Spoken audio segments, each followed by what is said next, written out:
காலத்திலே நமக்கெல்லாம் சேவை சாதித்து அருளி கொண்டிருக்கின்றான் திருமலை நாதன், திருவேங்கடநாதன். இந்த திருவேங்கடநாதனினுடைய அற்புதத்தை எல்லாம் கருடன் வேதங்களினுடைய வடிவமாக இருந்து கொண்டு நமக்கு அருளி செய்து கொண்டிருக்கின்ற அற்புத வைபவத்தை தான். அடி உதவுவது போல அண்ணன் தம்பி கூட உதவ மாட்டார்கள் என்றொரு பழமொழி உண்டு. அனுபவிக்கின்ற அற்புதமான வைபவம் என்ன தெரியுமா? அடி உதவுவது போல. இங்க அடி என்று சொல்லப்படுவது 2 அடிகளை குறிப்பிடுகிறார்கள். ஒன்று பெரிய திருவடி, இன்னொன்று சிறிய திருவடி. பெரிய திருவடி இதோ நாம் கண்டு பாக்கியம் பெற்றுக் கொண்டிருக்கின்றோமே. பெரிய எதற்கு குறிக்கிறது என்று சொன்னால், இதிலே வருகிற அண்ணன் தம்பி யார் என்று சொன்னால், அண்ணனான ராமனையும் தம்பியான லக்ஷ்மணனையும் குறிப்பிடுகிறது. சீதா பிராட்டியை மீட்டெடுக்க வேண்டும் என்ற வேகத்திலே ராவணனோடு யுத்தம் நடக்கிறது. கட்டுப்பட்டு எல்லோரும் மயங்கி விடுகிறார்கள். எதிர்த்தரப்பிலே இருக்கக்கூடிய அத்துணை வானர வீரர்களும், ஏன் ராமனும் லக்ஷ்மணனும் கூட மயங்கி விடுகிறார்களாம்.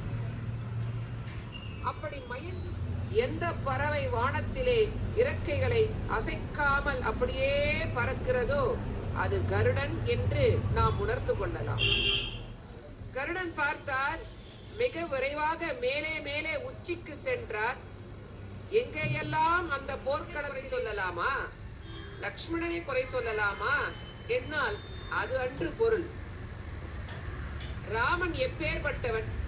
பொதுவாக சொல்லுவார்கள், பகவத் சன்னதியிலே பாகவதனுடைய பெருமையை பேச வேண்டும். அதே போல் நாம் இங்கே சேவிக்கின்றோம். பாகவதனுடைய கைங்கரியத்தையும் செவிமடுக்கின்றோம், சேவிக்கின்றோம். அந்த எபெருமான் பகவனினுடைய ராமனினுடைய குணங்களிலோ என்றும் பறைசாற்ற வேண்டும். அதுவே எனக்கு பிடித்தம் என்று சொல்லக்கூடியவன் அல்லவாகலாம். அவர்களாலும் செய்வது ஒன்றும் இல்லாமல் இருந்ததாம். அந்த நேரத்திலே கருடன் செய்ய வைத்தான் அல்லையா? அதனாலே அடி உதவுவது போல அண்ணன் தம்பி கூட உதவ மாட்டார்கள் என்று அவனுடைய பெருமையை கேட்டு இந்த பெரியவன் பெருமை கொள்கின்றானாம் திருவேங்கடமுடையான். இதோ அதைத்தான் இவர்கள் எண்ணிக்கொண்டார்களாம். ஆனால் பராசர பட்டர் சொல்கிறார், இல்லை இல்லை, நான் எந்த காட்சியை தெரியுமா பார்த்தேன்?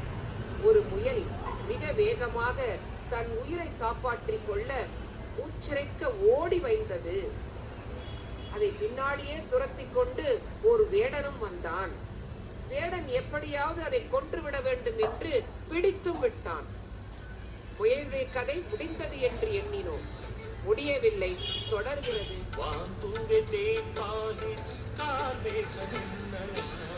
ஸ்ரீ